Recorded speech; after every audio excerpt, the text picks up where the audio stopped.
to another episode of Hey Doc. I'm Dr. Valdez, your co-host. This is Dr. Cutler in the house. So we are glad to be back with you today. We want to talk today especially about hormone health. A lot of our recent conversations have prompted some good questions from you guys. So keep those coming. We're loving those. We want to talk about what are hormones, what do they do, and what does that have to do with our nervous system or chiropractic in general.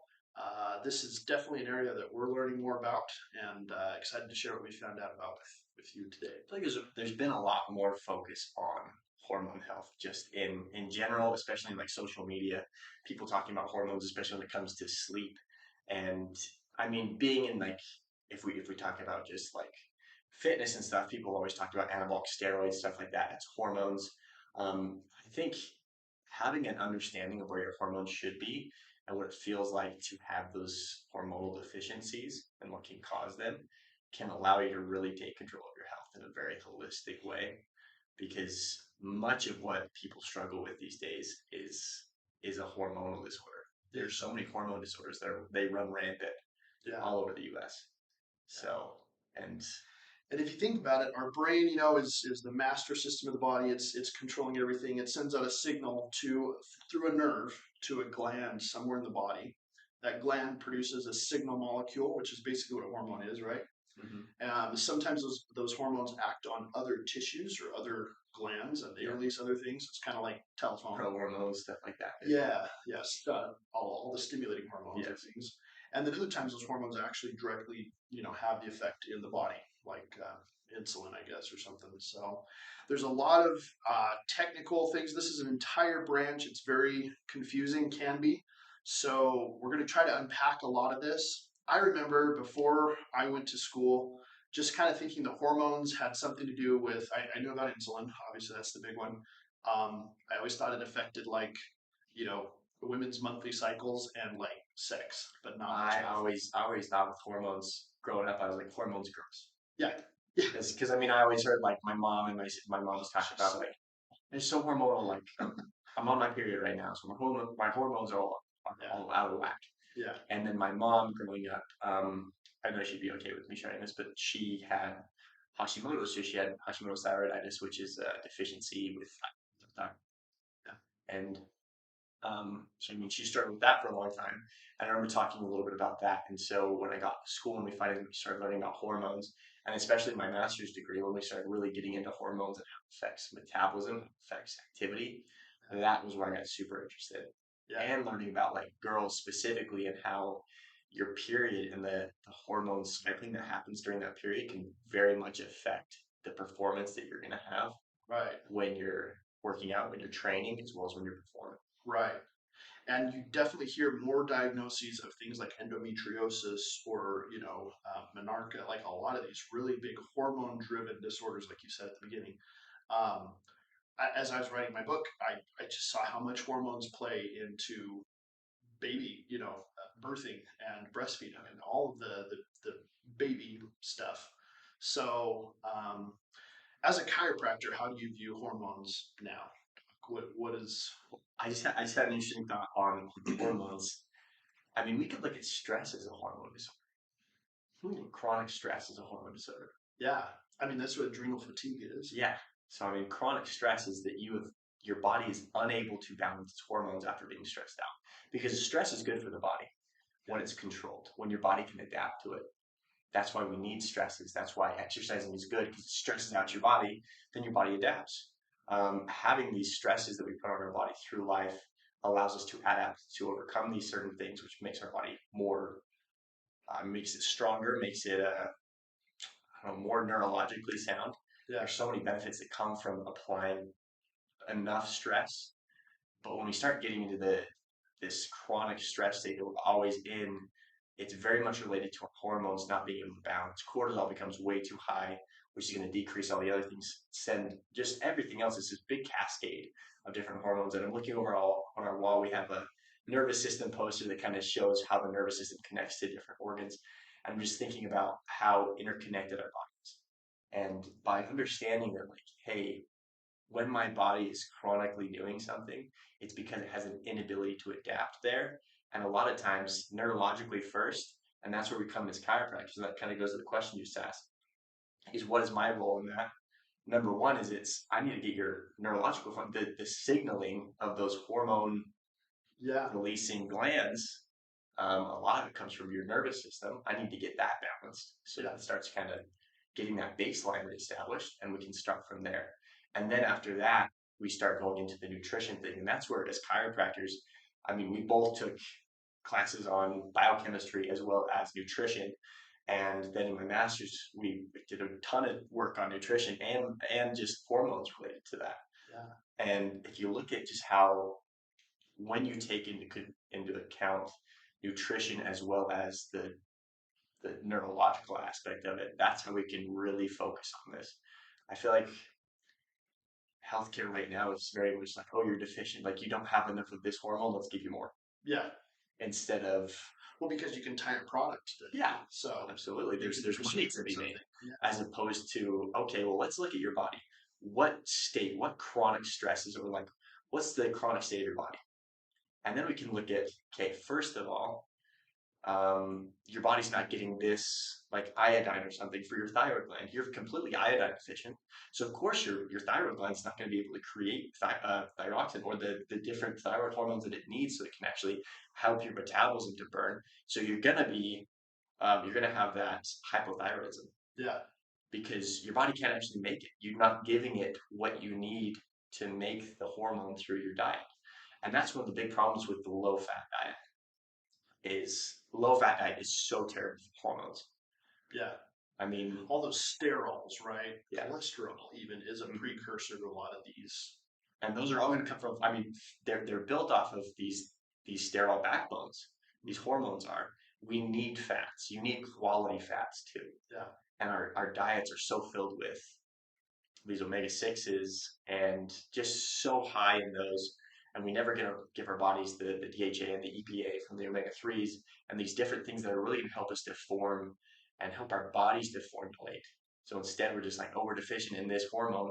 Here's some artificial hormone, or here's some whatever. We grew it in a lab, and it's very similar to what you grow in your body, but it's the same thing with, we talked about anabolic steroids, I think earlier today or maybe yesterday. With steroids, one of the big things that you notice when you start taking testosterone and is that the testicles will shrink, because when you start supplementing with something like that, your body will start down-regulating the cells that create that substance. Yeah. It's like, hey, I don't need these anymore. I'm getting it from somewhere else. Why would I have it? Yeah. So I want to go back a little bit to what you're talking about with fats being the building blocks of a lot of these things. If you think of just the basic chemistry here, you got a cell, right? And the cell wall is a phospholipid bilayer. It's fat layers basically that push out other water molecules. Think of fat and water don't mix, right? So the only way you can get a signal molecule into that cell wall, into the city, and then into the palace of the king in that city, which is the nucleus, is to have these fat backbones that, because fat and oil will attract, and so those things can pass through each other. So that signal molecule, whatever that is, and it's usually a protein. A protein? Yeah, usually a protein. I mean, if it's not a hormone, like the proteins are going to be one of the signaling molecules that can actually be on top of the cell to allow that to kind of signal. Yeah, to go into the center, into the nucleus of the cell and redirect whatever that cell is doing. That has the marching orders basically for that cell.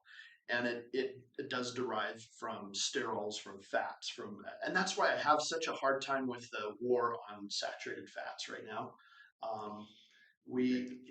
That's hard. I mean, I know you've been preaching that. I actually picked up some really high quality butter at the store the other day, and I haven't had butter for saturated fat is not here. Yeah, I'm sorry, but anybody tells you that it's the enemy is completely. They're working off epidemiological studies that were done in like the 60s that were not true. I mean, you can't prove causation by correlation. Okay, you have to isolate it. And I'm sorry, but there's so much more research coming out about saturated fat, how good coconut oil, how stable it is. Your body can utilize it so well. I mean, same things with like really high quality animal fats. Like our bodies can process that very well because we have the mechanisms from millennia of adaptation. We have mechanisms in place to really work with that, as opposed to rapeseed oil and canola oil and grapeseed oil. What the hell is grapeseed oil? Or, I mean, vegetable oil, which is the conglomerate of a whole bunch of garbage. Yeah, All these different things that we're just saying these are healthy, our body can't actually process, and it just causes all of this dysregulation and dis-ease in our body, yeah, both physiologically through our food and neurologically. yeah. So it's the same Dr. Cutler mantra: get high quality proteins and high quality fats. And a lot of these issues will kind of clear up. A lot of the deficiencies, quote unquote, in hormone land are addressed with that. I just noticed today that Bear Grylls, who I used to watch, for his Survivor Man type shows, he went hardcore vegan a while back and was just, that was all he could talk about. And so I kind of stopped watching him for a while. I found he's repented. He's come back into the Yeah. fold of meat eaters. He's saying, man, I'm embarrassed I was ever so hardcore on that, because he understands the science now and what it does to your body. And no judgment against him. I'm glad he's on his little health journey. He's figuring all this stuff out. I mean, the guy could definitely outlast me in the Arctic tundra. Now he's changed it. He's carnivore. I mean, he can Yeah. eat tons of meat. He eats tons of animal products. I think he might eat fruit too. Yeah. But I mean, that's your body doesn't necessarily need carbohydrates. Your body needs proteins and fats. Yeah. And it will try to rearrange the molecules in carbs to try to patch things up as much as it can.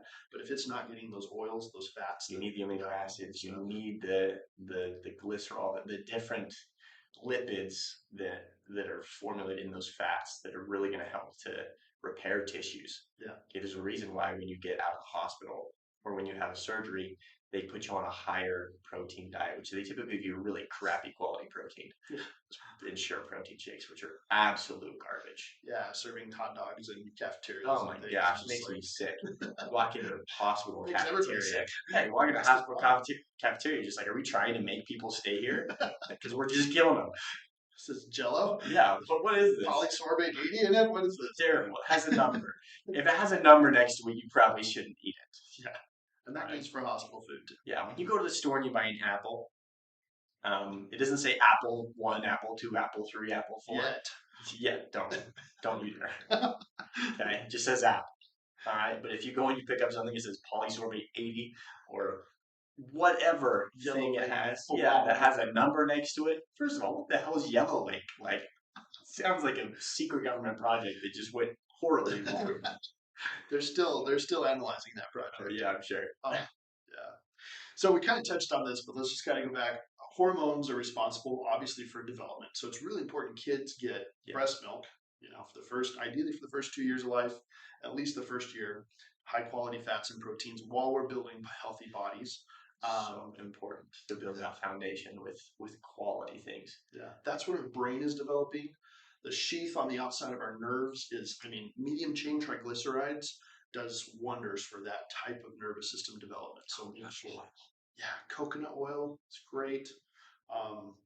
That's what builds healthy nervous systems. Reproductive health, heavy periods, heavy flow. Those are indicators that something is off in the body. I think one of the important factors to note too, as well as it's not just important in development, but it's important for the maintenance.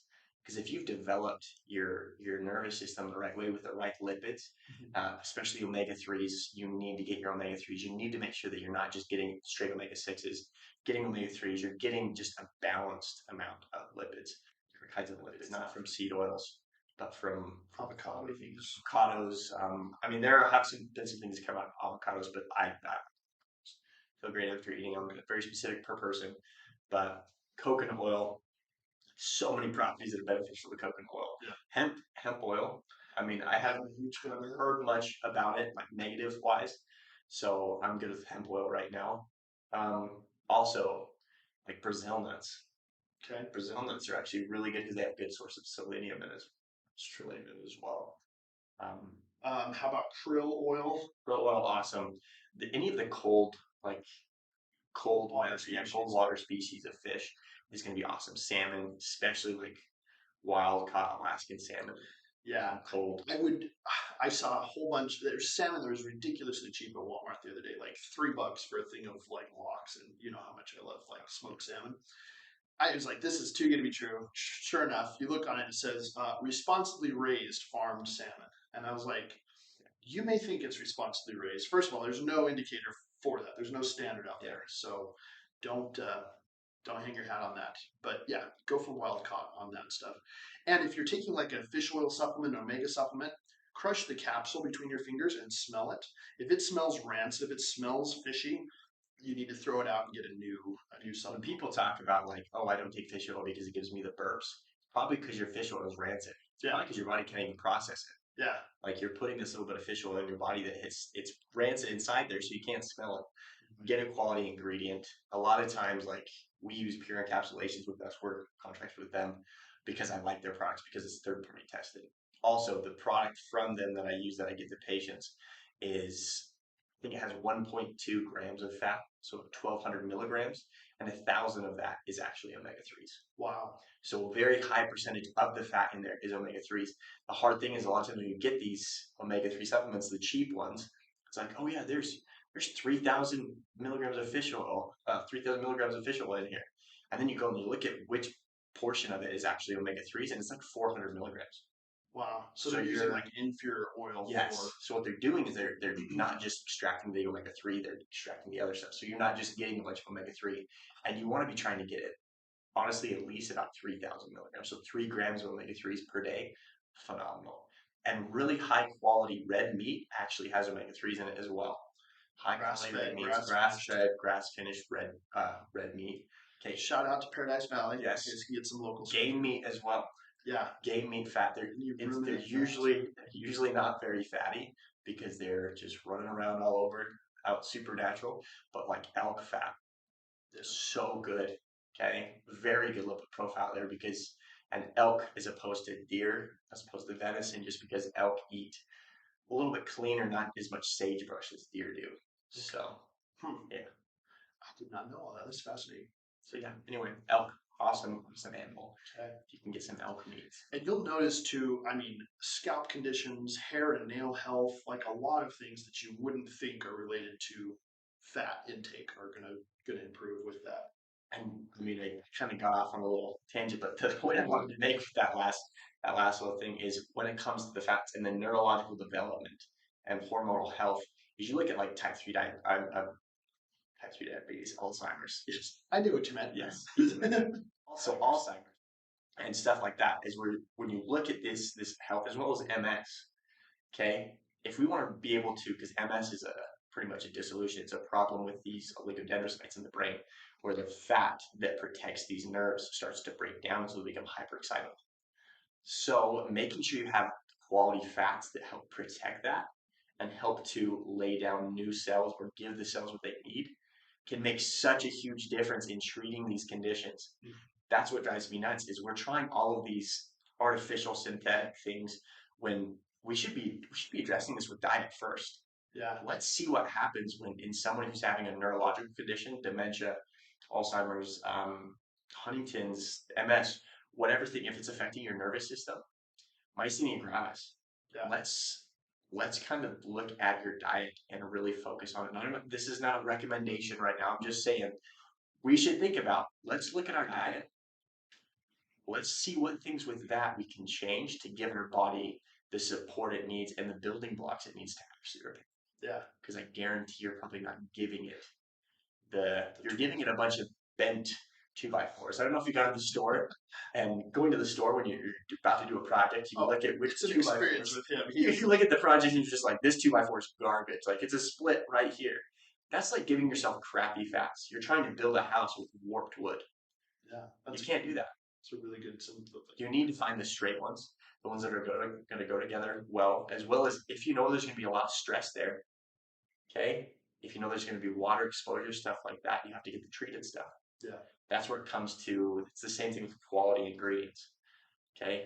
Yeah. Get the quality ingredients, make sure your body's getting that. And that's where supplementation can be beneficial because a lot of times the foods that we have in the US are deficient because we've just bred them to be just mass produced. So that's where supplementation can be beneficial. Make sure the supplements that you're getting are good. The reason we use pure encapsulation is because I've looked at 8 different, more than that, different things, and I'm constantly looking at different supplement companies, and it's because they're third party tested. I know that what they have in there is going to be what they have in there, and it's not fillers. Yeah. Okay. You'd be surprised at how much of these sawdust and vegetable oil and things. It makes me sick. And I'm sorry, but I noticed a one a day. I haven't picked up one of those for a long time. I was in a checkout line and there was a one a day sitting there. I just looked at the ingredients on the back. It was so laden with artificial dyes, sweeteners, preservatives, fillers. Your little gummy vitamins that you think are so great. Yeah, just do yourself a favor, throw those out right now. Let's You get can make your hard own. and yeah, Like, if you want a recipe on how to make your own vitamins, honestly, it's the greatest thing in the world. Beef gelatin is my new favorite everything. I love it. I love marshmallows. I'll make marshmallows with it. It's literally just honey, beef gelatin, and all right, and then I'll put a bunch of spices in there. But like, if you want to make little gummy vitamins for yourself, you can get the vitamin and literally just pour them into the gummy mold with it.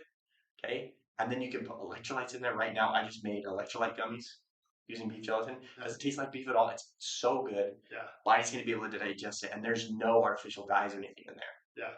We were on top of a mountain the other day, and he unzips this bag of homemade marshmallows with beef gelatin. It was amazing. It was such good protein. It was great. It was. It was awesome. Just didn't expect it out there. Always. We just went and had a fire up on the mountain. We're sitting there, and I just pulled out these marshmallows. Like, hey, you want marshmallows? Great. Yeah. So all of these hormone cascades, they're one thing gets off, it kind of affects the rest.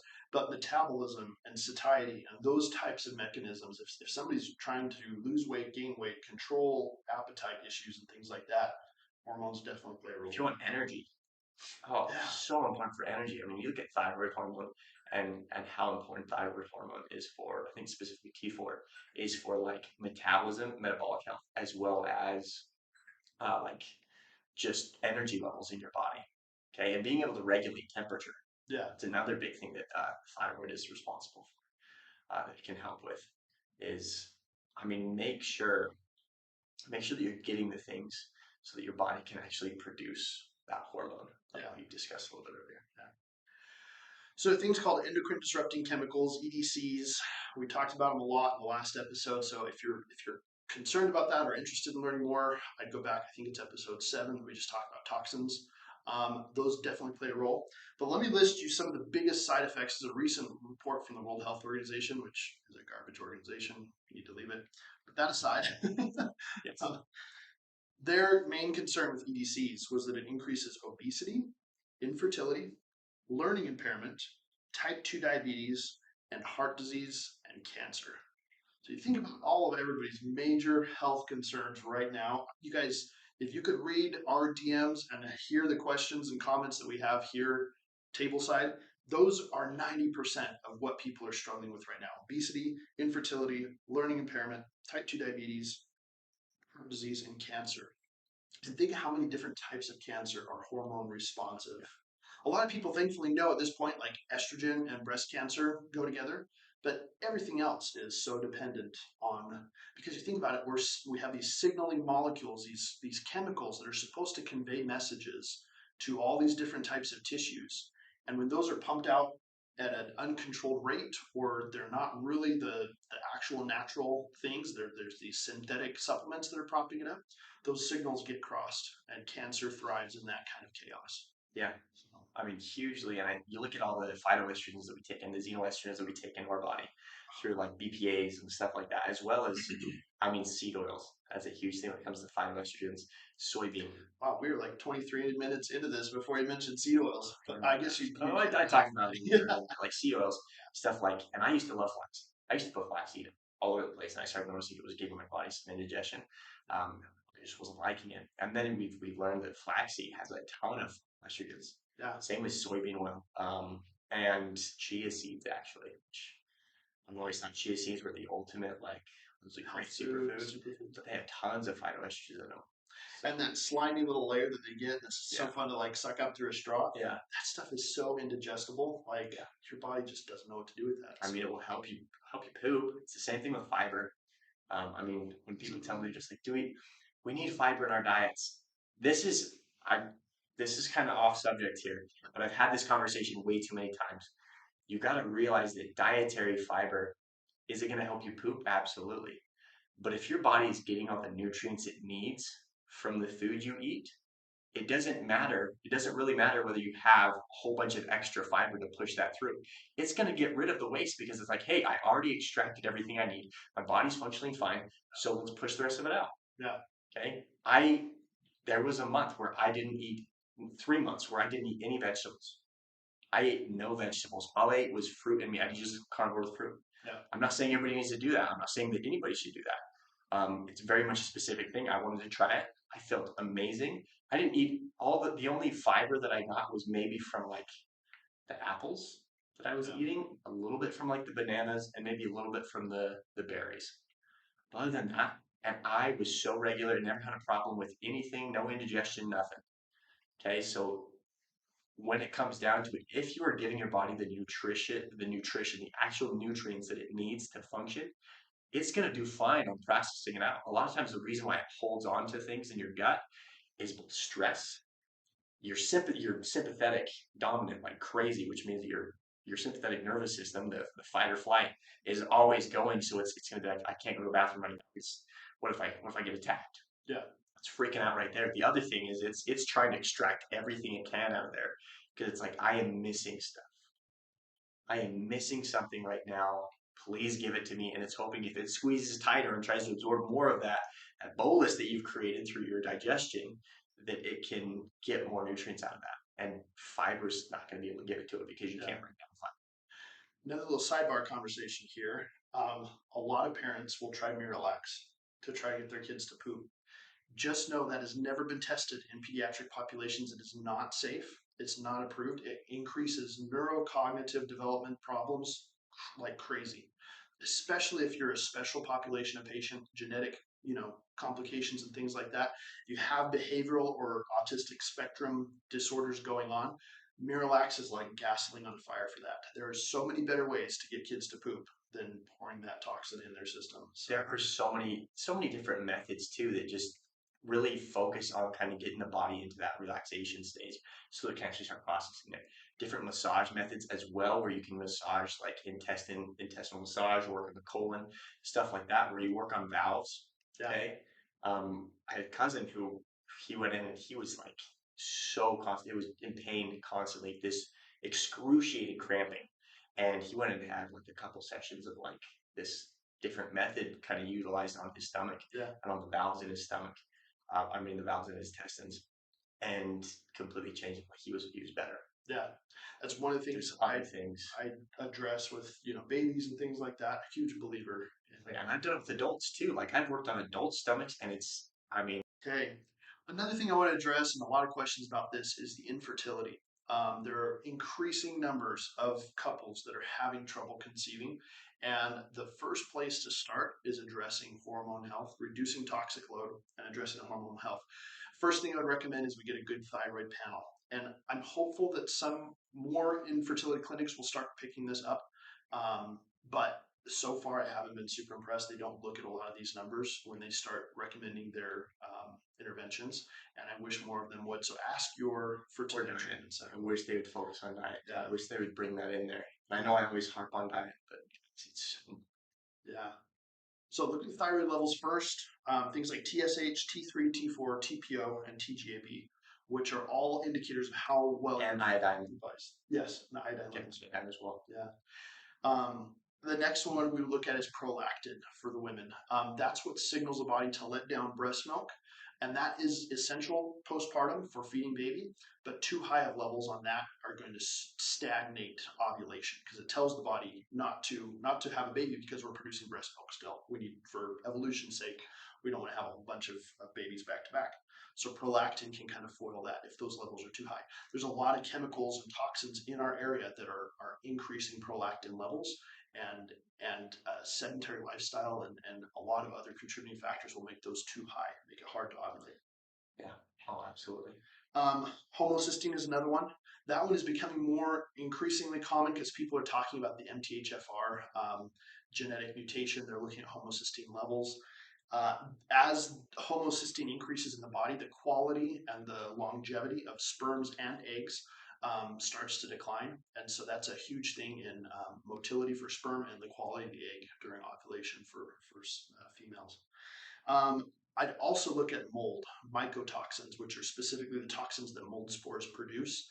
House back in Dallas was just covered in black mold. I'm sure that was just messing with all kinds of hormones during that time because you don't want to be around that stuff. And those toxins can go in your body and cause all kinds of weird. It's like Lyme disease, it's this weird cluster of symptoms that nobody's really diagnosing. But look at your mold exposure. I mean, having mold spores in the air, those mycotoxins, is just going to completely ravage your body because it is always fighting them, Yeah. always trying to get rid of those out of the body. So Yeah. The other thing that we focus on a lot when we're testing hormones is blood panels and things, blood draws. The urine actually tells you a lot more about how your body's metabolizing and producing those hormones. And so there's a test called Dutch, which is a dried urine uh, test, comprehensive hormones. I don't know why they put it that way, just probably because it spells Dutch, and that's kind of cool. So those will tell you a lot about estrogen, progesterone, testosterone, and they're a lot more precise with those levels because you can see what your body's not using and excreting rather than just what happens to be floating around when a needle goes in your arm. So that's a little bit more helpful with that. I know we've talked about this before, but hormonal birth control. it will completely change everything about your physiology. You have to understand that its whole goal is to prevent you from getting pregnant, and it does that by I mean ramping up the different hormones like prolactin. They're going to prevent you from getting pregnant. All these different things. And I mean, I've had so many people tell me, "Well, it made my period more manageable, or it got rid of my period, which is awesome. I don't have any period anymore." That is not good. That is not a good thing. You need the period because that is your body going through its natural cycle. You need that natural cycle for your health, for so many different things. There's a reason why like the female athlete triad. It's what they call when women start to overtrain and they start to lose their period. Amenorrhea is one of the big things. They start to have a dysfunctional period. Okay, it's a huge problem that comes with this birth control where, oh, well, it makes it easier. It helps with my acne. Do you know what else would help with your acne? Stopping eating sugar and crappy fats. Yeah, deal with your liver Yeah, function. deal with your liver. Do some stuff for your liver. Get your liver what it needs to actually like detox itself because that is your detoxifying organ. Okay, but if we're constantly storing all sorts of stuff, constantly hyping up our blood sugar, and really feeding all of these bacteria in our face with crappy fats, with crappy carbohydrates, crappy sugars, like of course you have acne, and all that's happening when you're taking these birth controls, these hormonal birth controls, is just messing with your hormones even more and causing all of these problems by making some super low, making some super high. Yeah. And it's just not good at all. And I think a lot of doctors, just as kind of like a panacea, just a catch all for this, they don't want to diagnose separate dysfunctions like acne, like liver issues, like, amenorrhea. So it's just like, oh, just get on this birth control. That does nothing for your body on a functional physiological level. It can't address immune issues or metabolic issues or endocrine issues like food can, like actually treating those things can. It literally just covers up all of those symptoms. So the problem keeps getting worse, but you just don't have to deal with the symptoms until the problem hits rock bottom. And now you're not producing anything of this hormone or that, and things are really in dire straits at that point. And then guess what? They have more pills for that kind of thing too. So there is an increased risk of blood clots, of headaches, of nausea, cramps, mood swings, decreased sexual, libido, increased tenderness. Anything that responds to those types of hormones, any of those tissues, you're definitely going to have some issues with that. But there are some real factors with heart disease and stroke and bleeding disorders, and those are not talked about as often as they should be, but they're very real. Oh, they absolutely should be. I mean, if you're hyper regulating certain things, Yeah. then of course there's going to be other kind of a cascade of problems that come as a result of that. So I mean, when it comes to, and of course I'm not a girl, so I can't speak to this directly, but as a doctor, as someone who has done a lot of research on it and who has treated patients with this, tracking your cycle is always going to be what I recommend. Yeah. Always going to be the recommendation I give. Learn your cycle, learn how to track it. Okay, some people are going to have different length of cycles. So like 28-day cycle, 30-day cycle, could be shorter, could be longer. Just find out what your cycle is and learn how to track it. Okay, temperature wise, they make great apps. They make great technology. You can check your temperature, and it can kind of help you to guide to know where you're at. Okay, and then when it comes to being sexually active during that time and how do I not get pregnant, knowing you're ovulating. Okay, you can't get pregnant when you're not ovulating. So I mean, outside of those periods, also, I mean, I'm not a huge fan of condoms just for all the garbage they have on them and lubes and stuff like that, like the crappy quality silicone. I mean, latex. silicone. But like getting better at pull out or understanding like, hey, there's risk that comes with this activity after fall. Yeah, it's going to be huge. Yeah. So, and these hormone cascades also interfere with your body's ability to uptake nutrients. So, being on birth control is a precursor to a whole bunch of other vitamin deficiencies that then lead to other symptoms that you might be treating differently. Hair loss. I mean, if you have thinning hair and you're on birth control, yeah, it's a good place to live. You're probably not getting near enough nutrients because your body's not able to actually uptake them. Yeah, yeah. Okay, I want to shift gears a little bit here. We're going to talk about melatonin. This is my new favorite hobby horse of the week. I'm gonna throw this to him very much. He's gonna focus on this, and I mean, I'll throw in a little bit of thoughts on this too. But and I need your eyes on some of the research that I've been going over because this is pretty dense stuff. But I am now convinced more than ever that melatonin, not only do we not understand it very well, but it is the master, one of the key hormones in our body for a lot of reasons. And you ask anybody where they produce melatonin, and some people know that it comes from the pineal gland in the brain. We got that. Only about 5% of our body's melatonin production comes from the pineal gland of the brain, or the lateral ventricles, which are another source, but they're all right there. 95% of melatonin is actually subcellular, what they call it. It's produced in the mitochondria of the cell, and it's produced in response to our exposure to sunlight, which is really cool because if you understand how melatonin works, it actually helps mop up something called ROS, it's a reactive oxidative species. So when ultraviolet enters your body, those rays can cause cancer issues and some free radicals and oxidation and stuff like that. Oxidation, incidentally, is what leads a lot of premature aging. Our skin starts to wrinkle, our cells start to get older and die. Sometimes they mutate into melanomas and cancers and things like that. So they get really a bad rap. And they're definitely something we want to minimize. But you think about our ancestors, they were working an average of 70 hours a week out in the sun, getting exposed to sunlight. Their mitochondria were not being inhibited by sunscreens and all these toxins. And every single one of them not die from. They should have all had skin cancer. And now we're getting less than 30 hours of sun exposure in a month for most people. And so we are very, very sunlight deficient, and we're melatonin deficient because of that. And then we're pumping this cheap melatonin into all of our kids to try to get them to shut up in church and go to sleep at that time. So it's just a perfect storm for a bunch of bad reasons. But melatonin produced by the mitochondria of the cell goes out and it acts as a shield to protect the cell's most valuable and vulnerable structures from oxidative damage from these ROSs.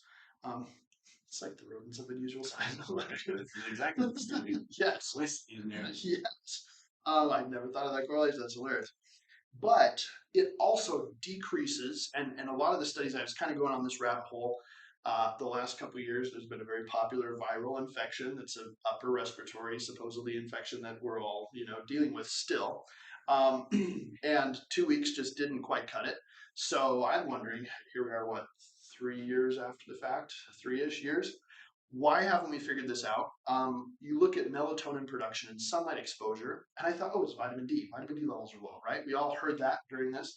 And it's really important to check vitamin D levels, obviously. But sun exposure, while it does increase, some of our body's vitamin D response, there are studies from countries like the US and the UK, especially, and I'll get into that in a second, and Italy, where vitamin D levels were tracked, and they didn't actually correlate to an immune response like we thought they should have.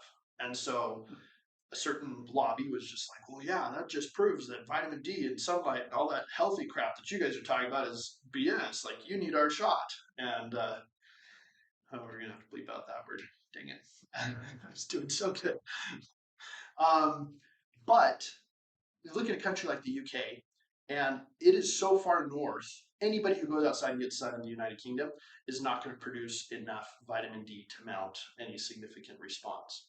However, and that just tells you that the UK, because of its location, doesn't receive a lot of UVB radiation, but it does get a lot of infrared radiation, which is what triggers melatonin response. And so people in the south of England, which were going outside and getting infrared exposure, they were producing more melatonin. Their bodies were mounting heavier immune responses to upper respiratory infections. They were decreasing the rates of blood clots and strokes and things like that. And they were having lower incidence of cancer. Now, that wouldn't have happened in a country that had high vitamin D levels and high melatonin levels because we're getting UVB and infrared from the sunlight everywhere else in the world. But really, northern latitudes like that, like places in Italy, parts of the United States, it is really, I'm convinced, a lot more about the melatonin response that our body produces in conjunction with the vitamin D rather than just vitamin D exposure and vitamin D levels, which was kind of a paradigm shift for me. Well, tell me this. So, I mean, I don't know. people might be like looking at this thinking like, okay, well, if we need melatonin, why not supplement it? Because it's a synthetic form of melatonin. And when you introduce it from the outside in and it goes into your digestive tract, which is not how it was intended to be made, that melatonin stays in your gut, in your plasma, and it's not the subcellular production from mitochondria that are actually going to protect against reactive oxidative stress. The other thing is in your brain, the pineal gland production of melatonin and stuff like that, those are all going to downregulate because you're giving your body what it needs. So it's like, well, why would I make it myself if you're just feeding me a bunch of these, Walmart brand melatonin molecules? We're going to shut down our own production of melatonin, and you become very dependent on those. And those doses have to constantly increase because your body is cutting back. And it's just so much better. The other thing is, a lot of people will take vitamin D, which also increases in their bloodstream. But for that to become bioactive and bioavailable, so meaning it's in the tissues and the cells can use it when they need to, it has to go through this process where it's differentiated. It starts as 125 dihydroxycholecalciferol, and then it's metabolized through your large intestine, through your liver, all that stuff, and it becomes bioactive and tissue available to those cells when we do it the right way, the way that nature intended, which was getting exposure on our body during the hottest parts of the day, 11 o'clock to 3 p.m. usually. So, what would you say about little kids being outside? And I mean, I feel like this is a big thing is when little children go outside, the moms are immediately like, oh, put more sunscreen on, put more sunscreen on. Yeah, that is very much a conditioning of the culture that we're in. And you look at those kids that never mount a sufficient vitamin D level, they're interrupting that melatonin cycle, that production in their body. I mean, the amount of chemicals and stuff in there. Yeah. I mean, I hated sunscreen growing up. Like, hardly ever did I wear sunscreen. Right. Never had skin cancer. Yeah, you have great, healthy skin. I mean, really vibrant. no reason why. I never once put on, and I was like outside in the sun, hardcore every day. I mean, I do that every summer. Yeah. Right now, if I can, on the weekends, I'll usually go all the way outside.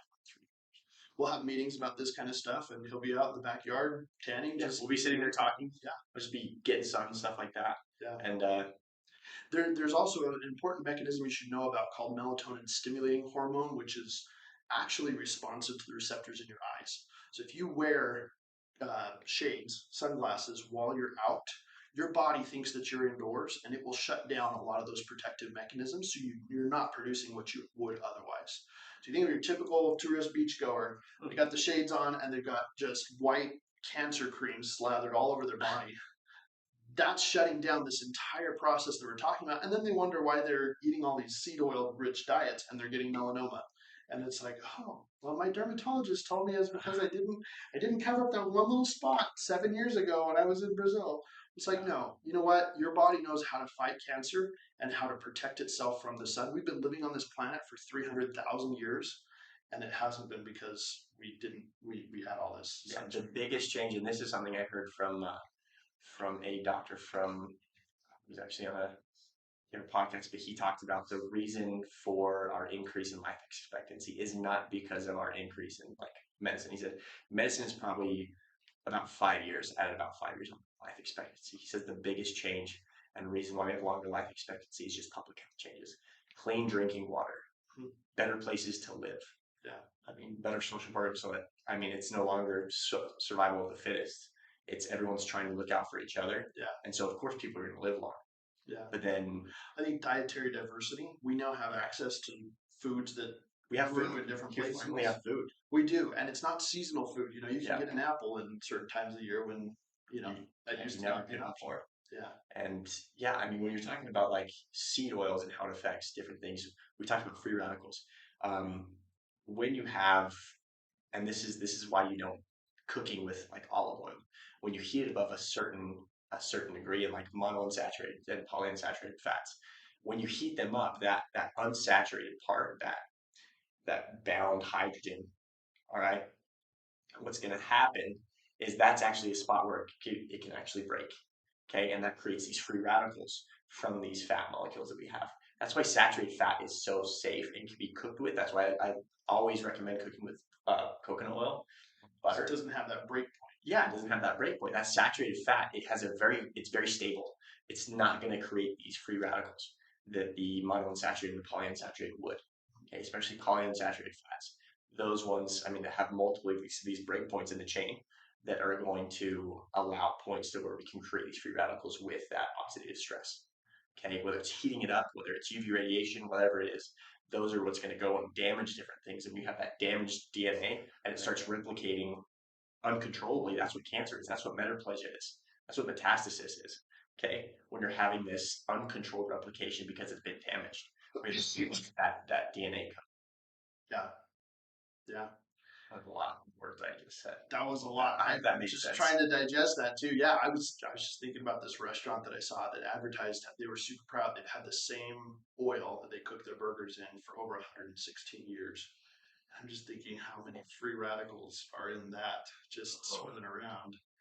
Also, French fries, newsflash, pretty bad for you. One of the worst things in the world you can eat is French fries. I mean, when they're cooked in like seed oils and in the oils they cook in vegetable oil, even peanut oil, stuff like that. Especially peanut oil. Especially peanut oil. Yeah.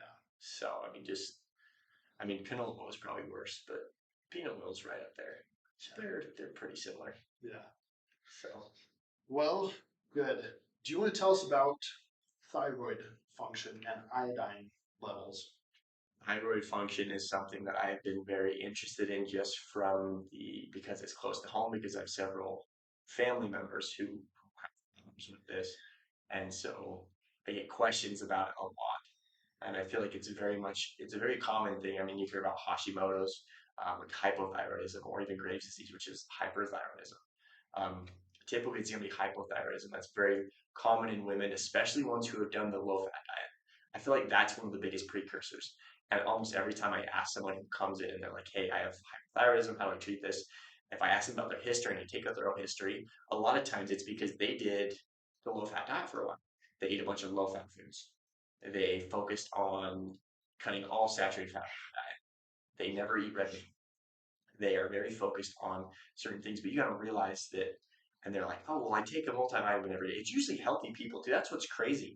A lot of times, these people who get these, or at least with me, most of the patients, probably about 60% of patients that I've seen that have hypothyroidism are very active, Mm-hmm. and they look pretty fit, but yet it's because they've had to decrease their metabolism, they've had to decrease their calorie intake so much. And a lot of times it comes down to just not giving your body the nutrients. It's not getting iodine. It's not getting the other precursors that are important for creating thyroid hormone. And also, when it comes down to people and getting their thyroid gland removed, so often I have so many people who have brought this up, is they're just like, well, the doctors never gave me a chance to try anything else. They said, oh, well, you're getting a goiter or you're getting a swelling of this gland because your body's attacking itself. You're having inflammation in there. We need to take it out. So they remove this thyroid gland, which, oh my gosh, is so important. And in the thyroid gland on the back, you have the parathyroid glands, which help with calcification, bone health. And so now when you have that removed, think about all the things that you are now completely dependent on a product, on a drug, Yeah. because you cannot produce that anymore. Yeah. All right. So now How when did it comes that to become bone health, normal? and they're so quick to do it too. Yeah. It's one of the very first things. You're just like, oh, you're getting some swelling there, as opposed to let's look at some herbal remedies. There are so many herbs out there that can be beneficial, that can help. But number one, let's look at the deficiencies you have in your diet. Yeah. Let's look at what things you aren't getting, what things we need to change, what things we need to add in, okay, so that we can really address this. And then that's where we'll supplement with certain things. We'll supplement with whole food based um, things, whole food based vitamins, minerals, nutrients, where we aren't getting it through the diet. And then we can look at herbal remedies as well that can help with that.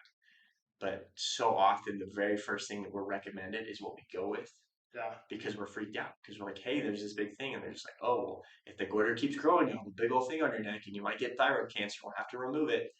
And it's just, why are we scaring people? Why are we not trying something more conservative in the beginning? Let's address this conservatively in the beginning as opposed to just jumping to the worst outcome. Yeah. Man, that reminded me two conversations I had this week. One patient told me he had bursitis in his hip, so his doctor just removed it, just took the bursa out. What? I'm like, um, yeah, those pesky bursa, God just messed up and stuck it. What do you mean? Like, He took out the they bursa? had a bursectomy. They just removed the bursa because it was getting Never even inflamed. heard of that. Neither.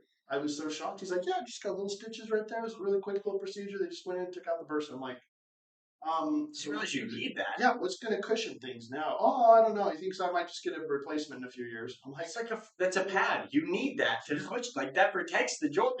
What? He was so shocked. It's like, well, I'm glad the surgical side is obviously healing, but don't know what to tell you.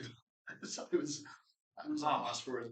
The other sweet little granny, we were both in the yogurt section, like the deep freezer in this store, and she was trying to find. She's like, I want to be healthy. I don't want something with a bunch of like sugary crap at the bottom, like these blueberry things. And I'm like, I know they're not blueberries, and I don't know what they are, but I just want yogurt. I'm like, okay, great, here you go. And she's like, well, I want the low fat kind. I said, why do you want the low fat kind? And I'm looking at her. It's pretty textbook Hashimoto's thyroiditis. I'm thinking, I think you need some fat on you, Grandma. So I just said, hey, just my 2 cents. And I gave her a little 30-second spiel of what you just told me. And she was like, okay, I'm going to try the full fat this week. But if I gain a lot of weight, I'm going to come find you. And I was like, okay. You're not going to gain that much weight. I promise. It's so much better for your body, and it's so much more satiating too. Yeah.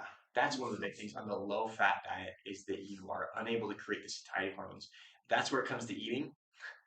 You have to have these hormones, these satiety hormones that signal to your body, hey, I'm full.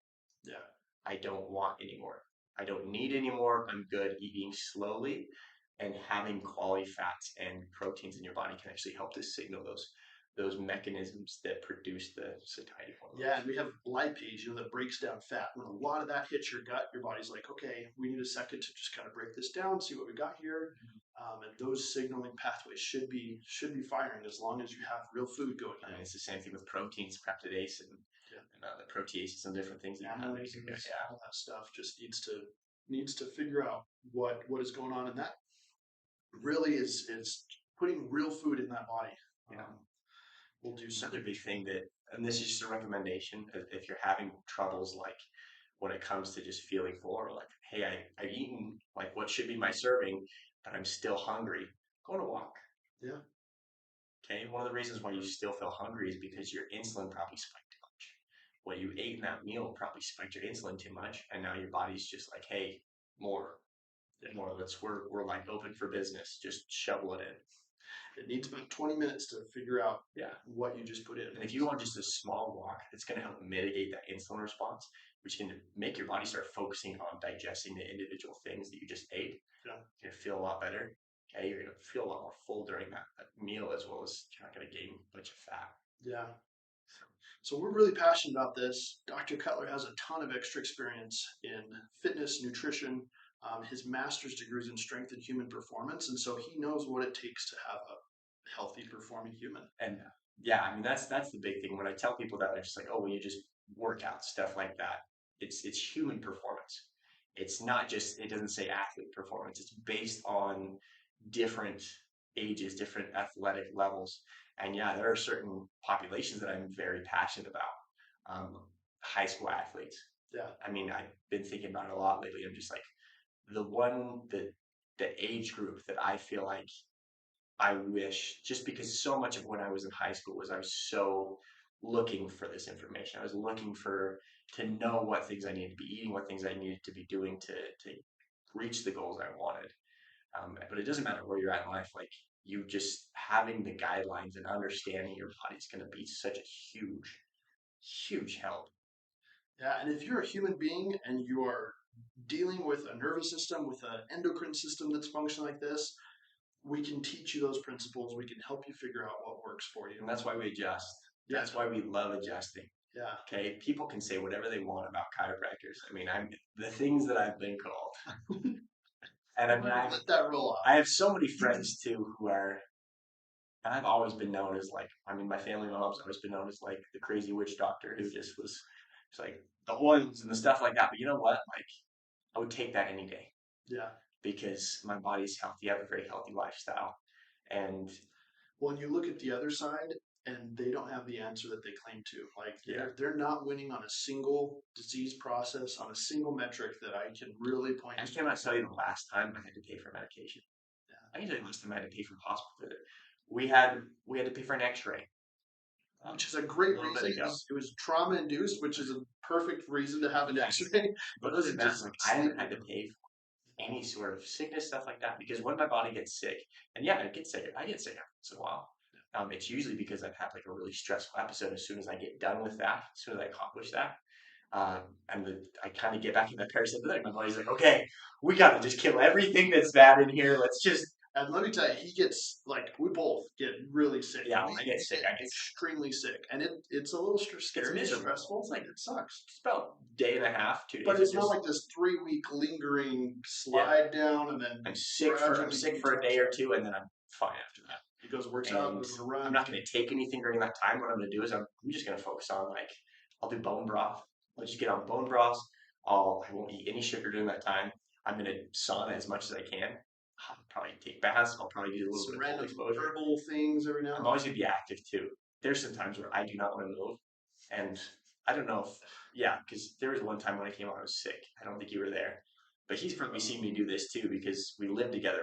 And but like I remember one time I was super sick. I was at my parents' house. I had just come home for a break from school, and I got super sick downstairs. And I literally just put on a blanket. All I was wearing was a blanket and underwear. And I literally just walked around my yard and was doing circles around my house because I was like, I need to move.